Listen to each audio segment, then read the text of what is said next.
నువ్వు చేసిన ప్రయత్నం సంపూర్ణమని నమ్మేసి ఆగిపోయావా, లేక గెలిచేదాకా పోరాడలేక చేతులు ఎత్తేసావా? పరిస్థితుల ముందు నీ కలను త్యాగం చేశాననే భ్రమలో ఉన్నావా, లేక భయపడి ఓటమిని ముందే అంగీకరించావా? నువ్వు కంఫర్ట్ జోన్లోనే ఉండిపోయి నీ కలలను కలరాసుకుంటావా, లేక కష్టాలను ఎదుర్కొని నీ చరిత్రను నువ్వే సృష్టించుకుంటావా? తన కంఫర్ట్ జోన్ని బద్దలు కుట్టుకుని బయటకు వచ్చి తనకెదురైన కష్టాలని తన ప్రయాణానికి ఇంధనంగా మార్చుకుని తనకెదిరిన ప్రతి కష్టాన్ని కూడాను తనకు పాఠంగా మలుచుకుని యూపీఎస్ని క్రాక్ చేసి 150వ ర్యాంకుని సాధించి ఐఏఎస్ అధికారిగా మారినటువంటి మిన్ను రియల్ స్టోరీ. కేరళ రాష్ట్రంలోని పదనందిట్ట ప్రాంతానికి చెందినటువంటి మిన్ను యొక్క రియల్ స్టోరీ ఇది. తను 12th క్లాస్లో ఉన్నప్పుడే వాళ్ళ నాన్నగారు చనిపోయారు. ఎంతో అల్లారు బుద్ధిగా పెంచుకుంటే నాన్న పోలీస్ డిపార్ట్మెంట్లో జాబ్ చేస్తున్నట్టు తన నాన్న తనకి ఎంతో ధైర్యంగా తనకెంతో మోటివేషన్గా ఉన్నట్టు ఆ నాన్న అల్లారు ముద్దుగా ఆప్యాయతగా ఉంటే ఆ నాన్న ఎప్పుడైతే చనిపోయాడో మిన్ను కంప్లీట్గా ధైర్యాన్ని కోల్పోయినట్టుగా అయిపోయింది. ఆ కుటుంబమే రోడ్డున పడిపోయిన పరిస్థితి వచ్చేసింది.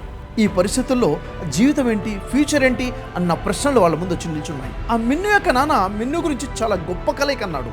ఆ మిన్ను ఒక ఐఏఎస్ ఆఫీసర్గా ఉండాలని చెప్పేసి. కానీ ఆ కల కన్నా నాన్న ఇప్పుడు లేకుండా పోయాడు. ఆ కుటుంబానికి ఆ చేదోడు వాదోడు ఒక ధైర్యము బ్యాక్ బోనే లేకుండా పోయింది. కానీ మిన్ను మాత్రము పీజీ కంప్లీట్ చేసింది. ఆ దిక్కులేనటువంటి ఆ కుటుంబానికి కారుణ్య నియామకం మీద 2012వ సంవత్సరంలో ఆ మిన్నుకి ఒక క్లరికల్ గవర్నమెంట్ జాబ్ ఇవ్వడం జరిగింది. ఎప్పుడైతే ఆ మిన్నుకి గవర్నమెంట్ జాబ్ వచ్చిందో కుటుంబ సభ్యులందరూ స్నేహితులందరూ కూడా అమ్మయ్యా బతికి బయటపడ్డారు, ఏదో ఒక జాబ్ వచ్చేసింది, ఇక బతికేయచ్చు అన్న ఆలోచన.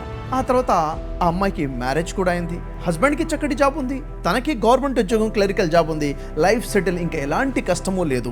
ప్రతిరోజు ఇంట్లో పని చేసుకోవడము, జాబ్కి వెళ్ళడము, సాయంత్రం రావడము, ఈ విధంగా కుటుంబం నడుస్తుంది. భర్త బాధ్యతలు, కుటుంబం మొత్తం చూసుకుంటూ. ఇంతలోనే ఒక బాబు కూడా పుట్టడం జరిగింది. కానీ ప్రతిరోజు ఎప్పుడైతే జాబ్కి వెళ్తుందో ఆ చైర్ మీద కూర్చొని ఇది నేను సంపాదించుకున్న జాబ్ కాదు కదా, మా నాన్నగారు చనిపోవడం వల్ల నాకు వచ్చినటువంటి జాబ్ కదా, నా స్వయం కష్టమేది, ఇంతకు మా నాన్నకన్నా కలలు ఏమిటి, నేను నా లైఫ్లో ఇంతకు ఏం సాధించాను అన్న ఒక పెద్ద ప్రశ్న తన మదిలో మెదిలింది. అంతే, అప్పటి నుంచి తన ఆలోచన మారిపోయింది. నేను ఎలాగైనా మా నాన్నగారు కల కన్నట్టుగా ఐఏఎస్ క్రాక్ చేయాలి అనుకుంది. యూపీఎస్ ప్రిపరేషన్ మొదలుపెట్టింది. పరిస్థితి ఏమిటి? ప్రతిరోజు ఉదయం లేవాలి, తన బాబును చూసుకోవాలి, ఉద్యోగానికి వెళ్ళాలి, సాయంత్రం వచ్చిన తర్వాత అప్పుడు చదువుకోవాలి. సమయం ఏది? చాలా తక్కువ సమయం. అవసరమైతే నిద్ర త్యాగం చేశాను కానీ యూపీఎస్సీకి ప్రిపేర్ అవ్వాలి అనుకుంది.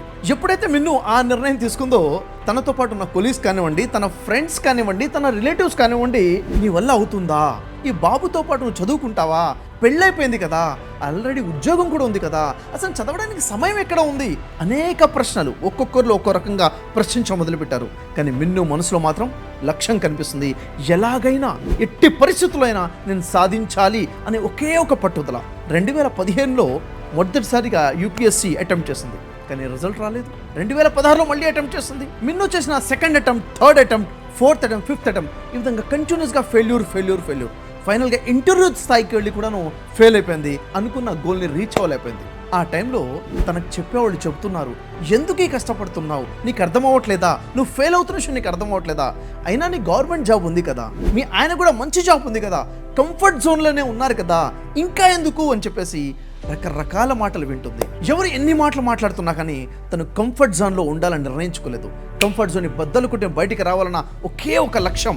ఎట్టి పరిస్థితుల్లో కూడాను గివప్ చేయకూడదు, అనుకున్న లక్ష్యాన్ని రీచ్ అవ్వాలి అన్న ఒకే ఒక పట్టుదలతో ఇటు బాబును చూసుకుంటూ అటు జాబ్ చేసుకుంటూ తన ప్రిపరేషన్ని కంటిన్యూ చేసి 6th అటెంప్ట్ 2021లో ఎవరు ఊహించినట్టుగా 150వ ర్యాంక్తో యూపీఎస్సీ క్రాక్ చేసి చరిత్ర సృష్టించుకుంది. ఏ గవర్నమెంట్ ఆఫీస్లో అయితే ఒక క్లర్క్గా జాబ్ చేస్తూ ఉండేదో అదే గవర్నమెంట్ ఆఫీస్లో ఈరోజు అందరితో సెల్యూట్ కొట్టించుకునే గొప్ప స్థాయిలో ఎదిగినటువంటి చరిత్ర మిన్ను సృష్టించుకుంది. తన సొంత ఐడెంటిటీని క్రియేట్ చేసుకుంది. ఇది నేను సంపాదించుకున్న నా జాబ్ అన్న సెల్ఫ్ సాటిస్ఫాక్షన్ తను పొందింది. ప్రస్తుతం మిన్ను మహారాష్ట్ర స్టేట్లో అమరావతి జిల్లాలో అసిస్టెంట్ కలెక్టర్గా తన సేవలు అందిస్తుంది. ఈ మిన్ను జీవితం నుంచి నేర్చుకునే 2 విషయాలు ముఖ్యంగా ఉన్నాయి. నువ్వు కంఫర్ట్ జోన్లో ఉంటే నీకు సక్సెస్ లేదు. ఎప్పుడైతే కంఫర్ట్ జోన్ని బద్దలు కొట్టుకుని బయటకు వస్తావో అప్పుడు ఆ రిస్క్ తీసుకుంటావో అప్పుడే సక్సెస్. రెండో పాయింట్, ఎప్పుడూ నీ చుట్టూ ఉన్నవారు నిన్ను ఏదోటి అంటూనే ఉంటారు. వారి మాటలు వినకుండా నీ లక్ష్యం మీద నువ్వు ఫోకస్ చేయాలి. ఎప్పుడు కూడా గివప్ చేయకుండా నెవర్ గివ్ అప్ అన్న కాన్సెప్ట్ని ఎప్పుడైతే ఫాలో అవుతావో అప్పుడే లక్ష్యాన్ని రీచ్ అవ్వగలుగుతావు. ఇప్పుడు నువ్వు ఒక్క మాట చెప్పు, కన్నీళ్లు కారే కష్టాలు నేను చుట్టుముట్టినప్పుడు ఓడిపోయానని కూర్చుంటావా, లేక ఆ కన్నీళ్లనే ఎగసిపడే కెరటాల్లా మార్చుకుని దూసుకుని ముందుకెళ్ళి విజయాన్ని సాధించి ప్రపంచాన్ని చూపిస్తావా? ఒక్క విషయం గుర్తుపెట్టుకో, నువ్వు అంగీకరించినంత వరకు నువ్వు ఓడిపోయినట్లు కాదు. నువ్వు తక్కువ అంచనా వేసుకుని నీ విజయాన్ని నువ్వే సమాధి కట్టుకోబా. నీ మీద ఎవ్వరికీ నమ్మకం లేదా? No problem. నీ మీద నీకు నమ్మకం ఉంది కదా, అది చాలు. కంఫర్ట్ జోన్ ని వదులు, బయటికి రా, గెలిచి ప్రపంచానికి చూపించు.